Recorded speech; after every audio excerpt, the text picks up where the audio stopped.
Transitando con cierta lentitud la vida de un siglo, la Universidad Nacional Autónoma de México ha construido una historia llena de maravillas y orgullo. Convertida en la universidad más importante de Hispanoamérica, este emblema del espíritu educativo comparte en el recuento de 100 años las certezas de un asombro compartido, de un andar que sedimenta sus hallazgos en el imaginario de varias generaciones, de una sólida institución que es tradición y patrimonio de nuestra memoria colectiva.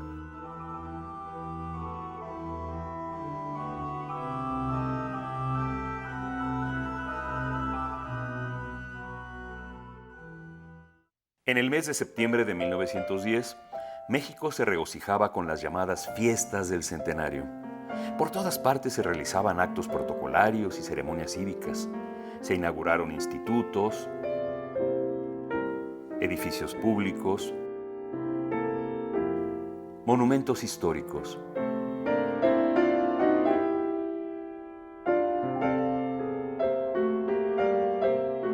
Porfirio Díaz pretendía instalar ante los ojos del mundo la idea de que México era una nación civilizada. Ante ese marco esplendoroso, la creación de un alto centro de estudios, de una universidad, era algo menos que necesario.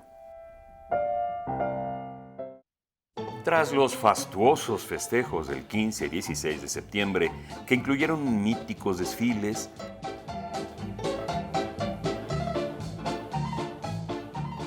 la recuperación de algunos símbolos patrios, representaciones poco ortodoxas de nuestra historia y un sinfín de actividades militares, Porfirio Díaz decidió que era momento de inaugurar la Universidad Nacional de México. El jueves 22 de septiembre de 1910, en el antiguo Colegio Jesuita de San Ildefonso, se llevó a cabo la ceremonia para declarar solemne y legalmente constituida a la Universidad Nacional de México. Porfirio Díaz asistió acompañado de los miembros de su gabinete. El discurso inaugural lo realizó el ministro Justo Sierra en el anfiteatro de la Escuela Nacional Preparatoria. Expresó entonces algo de su sentir. Me la imagino así.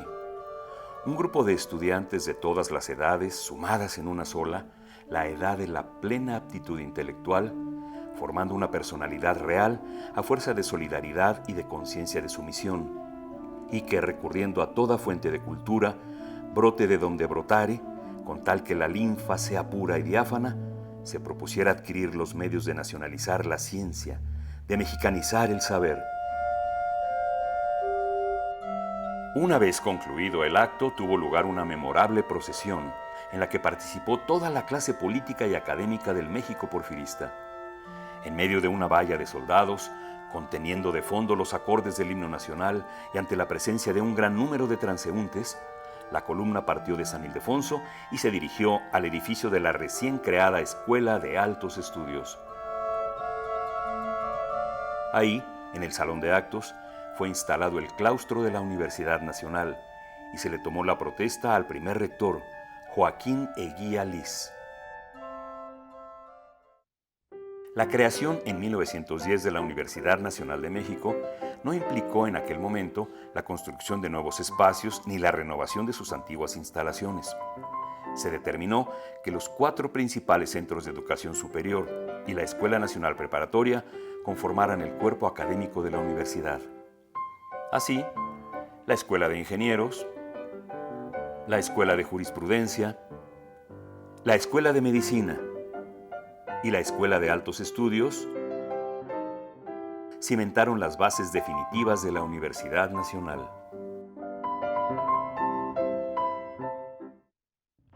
Nació entonces el barrio universitario.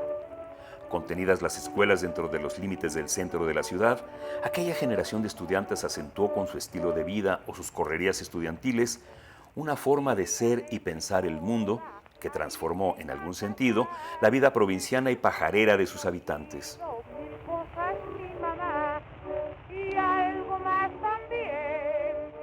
En una suerte de Belle Époque, caracterizada por su asistencia a los teatros de revista, que aparecían por todas partes con sus toques de frivolidad y su moderna picardía, aquellos estudiantes se amalgamaban con los avances del siglo XX.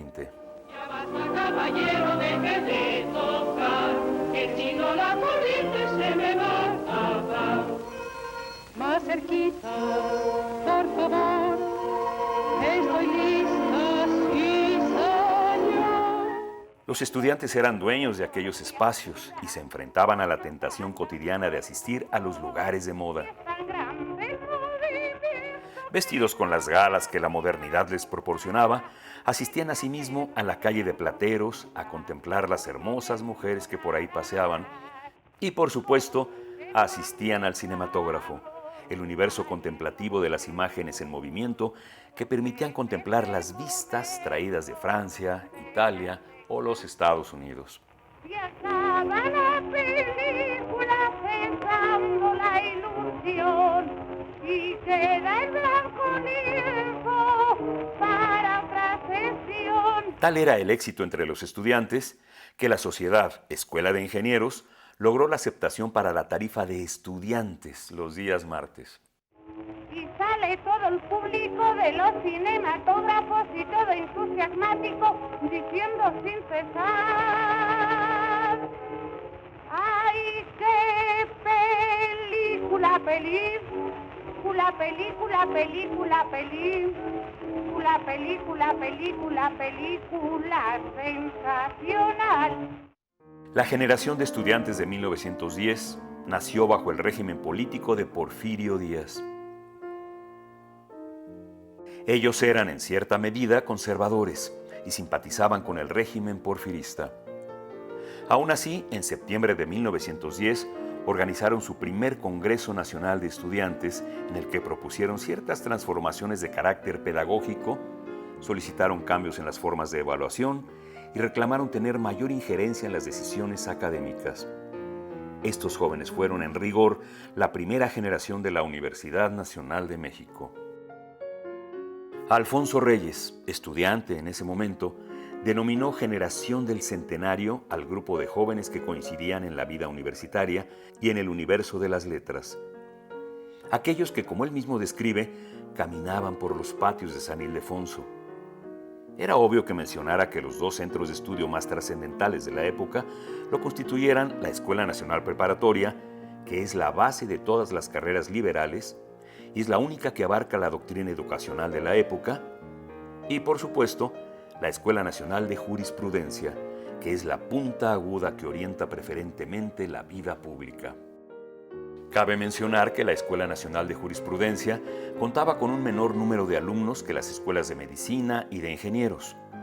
Su incidencia, sin embargo, en la vida pública y en los principales puestos gubernamentales del país le daban la razón a Alfonso Reyes para constituirla como el eje de la vida universitaria.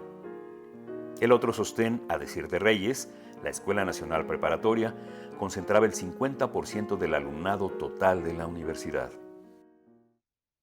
En tiempos del centenario, la integración de las mujeres en las aulas universitarias resultaba sumamente complicada. Los ancestrales prejuicios sociales las mantenían alejadas de los centros de estudio y solo se les permitía el acceso a ciertos sectores de la vida pública. De ahí que el ingreso a las escuelas de medicina, ingeniería o jurisprudencia las convirtiera en auténticas pioneras del conocimiento. Una de las opciones que se abrieron para el ingreso a la educación superior de las mujeres lo constituyó la Escuela Nacional de Altos Estudios. Inaugurada el 18 de septiembre de 1910, en su primera matrícula se inscribieron 15 alumnas. Cabe destacar que en la Escuela Nacional de Ingeniería, en aquel 1910, solo se encontraba inscrita una mujer. La euforia por las fiestas del centenario provocaba una cierta algarabía en algunos sectores de la sociedad. Recordemos tan solo las palabras del escritor Federico Gamboa, que en su diario llegó a escribir: septiembre de 1910 ha sido para México un mes de ensueño, de rehabilitación, de esperanza y de íntimo regocijo nacional. Aquellas palabras se confrontaban con el otro México que se encontraba en movimiento. Francisco I. Madero había iniciado varias giras proselitistas por el interior del país para evitar la reelección de Porfirio Díaz, logrando levantar una enorme simpatía. Por aquellos días de septiembre, Madero se encontraba preso en San Luis Potosí, acusado de conato de rebelión y ultraje a las autoridades. La lucha antirreeleccionista, sin embargo, se extendía rápidamente por todo el país.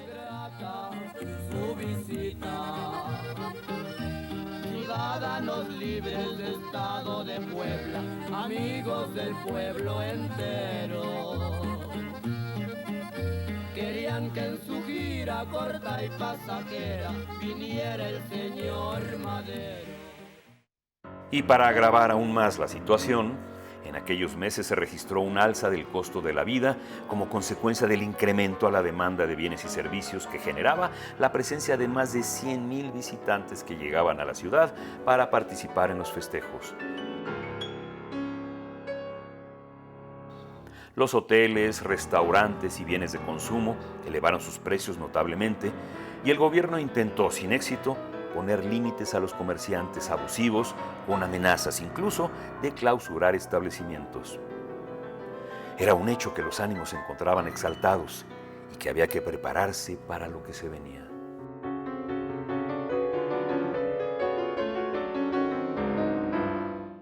Para 1910, México contaba con una población total de 15 millones de personas.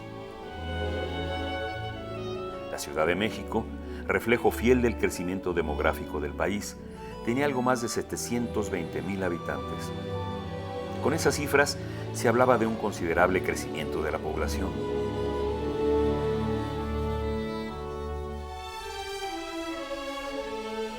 Era un hecho que el país crecía y que los esfuerzos por crear un sistema educativo acorde con la llegada del siglo XX se encontraba rezagado.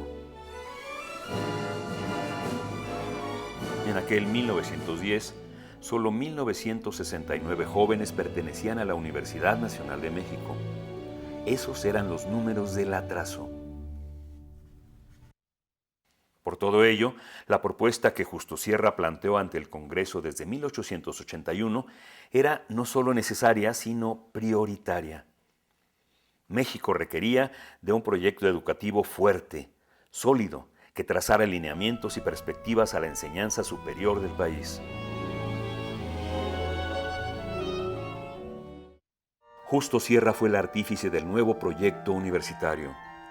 Respaldado en la centenaria tradición de la Real y Pontificia Universidad de México, en su memorable discurso del 22 de septiembre de 1910, el ministro puso en claro sus convicciones y se preguntaba: ¿tenemos una historia?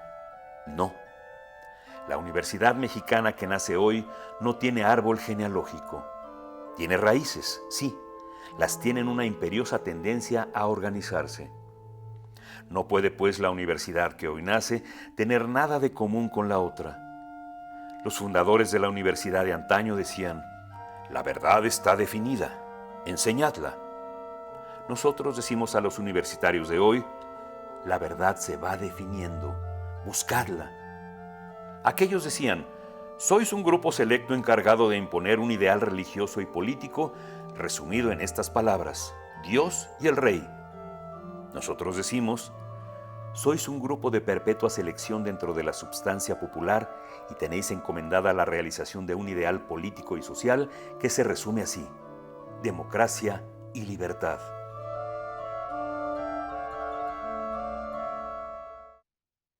En el contexto de aquellos días de revueltas políticas, las palabras democracia y libertad soltadas por Justo Sierra en presencia de Porfirio Díaz era el reflejo fiel de una sociedad que reacomodaba su vida política. Con la Universidad Nacional de México que nacía, se reordenaba su propuesta académica y, sin duda, el proyecto educativo más trascendente en la historia del país. En tiempos del centenario, las llamadas escuelas nacionales que conformaron la Universidad Nacional de México mantenían aún una poderosa influencia de la filosofía positivista instituida en México por Gavino Barreda. El impulso de la ciencia en los variados campos del conocimiento era sinónimo de modernidad y progreso. La Escuela Nacional de Medicina, establecida en la antigua sede del Tribunal del Santo Oficio de la Inquisición, adecuaba constantemente sus planes de estudio. En los primeros años del siglo XX, a manera de ejemplo, lograron la sistematización de las prácticas en laboratorio y la fisiología moderna tomó su estatus de disciplina experimental. 443 alumnos se inscribieron para el curso 1910-1911. La Escuela Nacional de Ingenieros, situada en la calle de San Nicolás, al poniente del barrio universitario, poseía el edificio más representativo del clasicismo mexicano. Sus magníficas instalaciones construidas en 1797 por Manuel Tolsá representaban el orgullo, la grandeza y la tradición de un colegio de enseñanza superior que, a decir de sus egresados, era forjador de la riqueza y el porvenir de la nación. La matrícula de alumnos en 1910 constaba de 232 alumnos de ingeniería y 31 en arquitectura.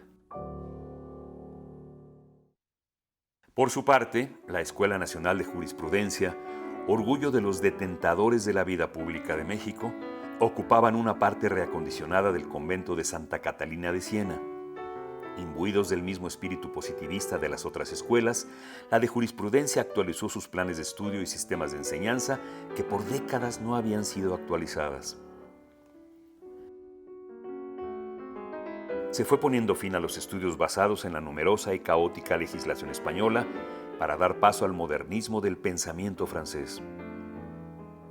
En 1910, ingresar a la Escuela de Jurisprudencia, como señala una crónica de la época, era fuente de reconocimiento. No pocos preparatorianos optaban por la carrera de abogado, la más ostensible entonces, asiento de preferencias para el espectáculo de la inminente transformación social. En ese año se inscribieron 229 alumnos. Llegar al barrio universitario era el encuentro con un universo prodigioso. En tiempos del centenario, la calle de Plateros, ingreso principal al Zócalo de la Ciudad de México, fue convertida en la entrada principal para los festejos patrios. Banderas de las 32 representaciones diplomáticas que llegaron a México para expresar honores y alabanzas al país se encontraban diseminadas a lo largo de la transitada vía. El Imparcial, diario con gran influencia, describió el entusiasmo de los capitalinos. El 1 de septiembre, especialmente al mediodía, de 12 a 2 de la tarde, la gran arteria metropolitana, es decir, la avenida de San Francisco, mostraba el espíritu de festejo. Grupos de gente en las aceras, observando los escaparates, entre cuyas mercaderías sobresalen los 3 colores de la enseña nacional. También contemplamos los adornos de las fachadas y la multitud era tal que las banquetas contenían apenas a los transeúntes de la gran avenida. Otros se internaban en el Zócalo, donde por ser jueves, una banda militar lanzaba al aire sus alegres notas.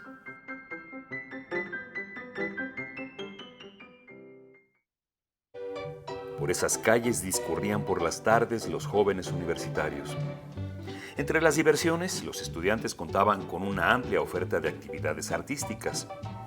El teatro principal, centro inequívoco de la época de oro del teatro de revista en México, o el circo Orrin, con sus majestuosas puestas en escena, traídas de Europa y que contaba con el extraordinario payaso Ricardo Bell, sinónimo del ingenio y del humorismo universal. En el Teatro Fábregas se logró obtener los martes del estudiante a precios especiales.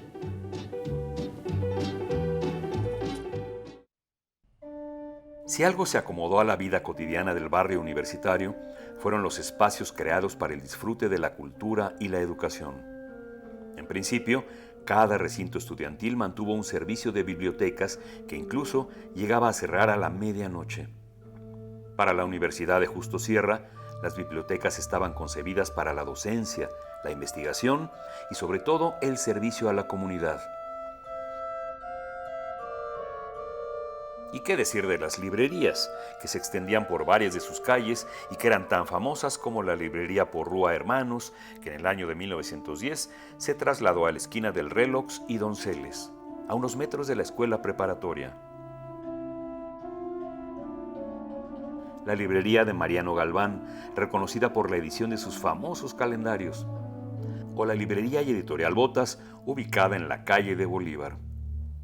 Por supuesto, la Escuela Nacional de Bellas Artes, instalada en la antigua Academia de San Carlos, abría sus exposiciones a todo público.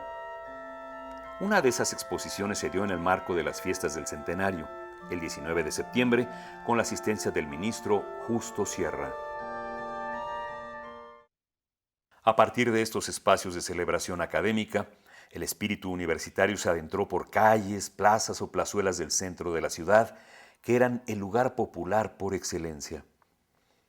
El pulso de la vida cotidiana mostraba sus hallazgos en cualquier rincón de la ciudad, dispuesta para el asombro.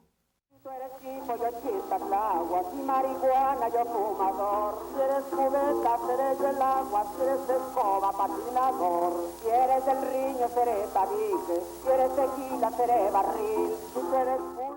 Vamos hacia el porvenir. Era el pensamiento de aquella generación del centenario, como la llamó Alfonso Reyes, que miraba al futuro bajo la algarabía del nuevo siglo. Y en realidad el futuro así se veía. En la Ciudad de México, la proliferación del uso del automóvil provocó que se estableciera el límite de velocidad en 10 kilómetros por hora, debido a la multiplicidad de accidentes. Esos eran los signos del progreso. Abrevadero de esas modernidades, las fiestas del Centenario fueron el escaparate fastuoso de las ensoñaciones del porfirismo. Aún así, y en el juego de paradojas de la historia, aquellas fiestas impulsaron el nacimiento de la Universidad Nacional de México. El ambicioso proyecto de Justo Sierra que tantos jóvenes de la época acompañaron con entusiasmo. Como bien lo señalaba el ateneísta Pedro Enrique Sureña, si la universidad nació, fue porque ya existía. En la ilusión, pero en la realidad también, existía el núcleo de una comunidad intelectual que aspiraba a profesionalizar su trabajo y establecer normas para generar y validar el conocimiento. Justo Sierra validaba, generaba y pretendía potenciar ese conocimiento. Era sin duda el prototipo de un intelectual comprometido con sus ideas. Aquella tarde del 22 de septiembre lo dejó en claro. Nuestra ambición sería que en esta universidad se enseñase a investigar y a pensar, investigando y pensando, y que la substancia de la investigación y el pensamiento no se cristalicen ideas dentro de las almas, sino que esas ideas constituyesen dinamismos perennemente traducibles en enseñanza y en acción. No quisiéramos ver nunca en ella torres de marfil, ni vida contemplativa, ni arrobamientos en busca del mediador plástico. Eso puede existir, y quizás es bueno que exista en otra parte, no aquí. Aquí no.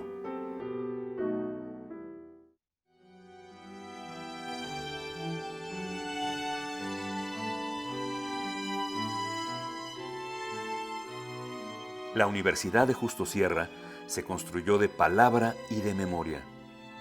Se edificó con la piedra antigua de la tradición y en un instante inmenso derrumbó el pasado.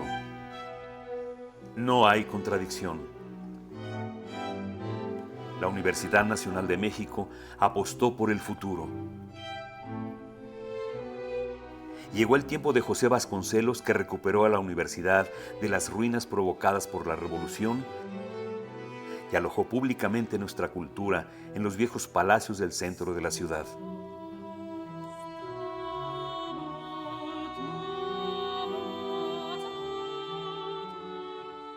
Y apareció la generación del 29, jóvenes en busca de la autonomía universitaria que, armados con la palabra y esgrimiendo su derecho a disentir, defendieron razones que la historia iba a reconocerles.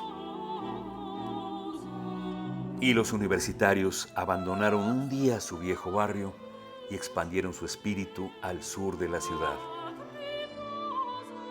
Cobijados por un entorno de extraordinaria belleza y natural arquitectura de piedra volcánica, se trasladaron en 1954 a la ciudad universitaria.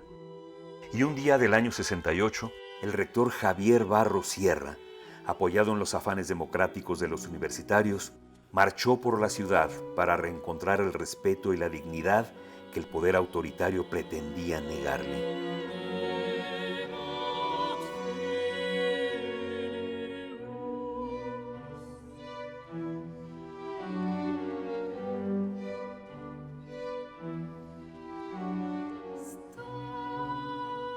Días después, una generación de estudiantes, arropados de tiempo e historia, salieron a la calle para recuperar, entre la herencia y la tradición, entre la democracia y la libertad, entre junio y octubre, su principal virtud, el respeto por el espíritu universitario.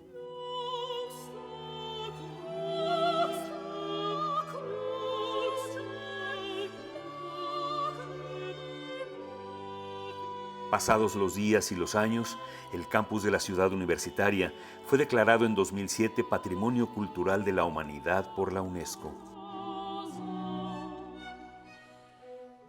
Y en el campo de las humanidades destaca su modelo académico y formativo, su trayectoria abierta al pensamiento iberoamericano.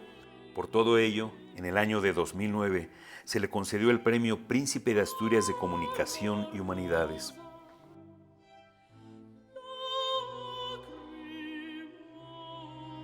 Y en una especie de eterno retorno al origen, los universitarios de hoy caminan los mismos pasos que los universitarios de ayer. Caminan en una breve recuperación del tiempo y del espacio antiguo, de 100 años transmutados en el reencuentro de un instante. Son los universitarios retenidos en la más frágil materia del tiempo, la memoria.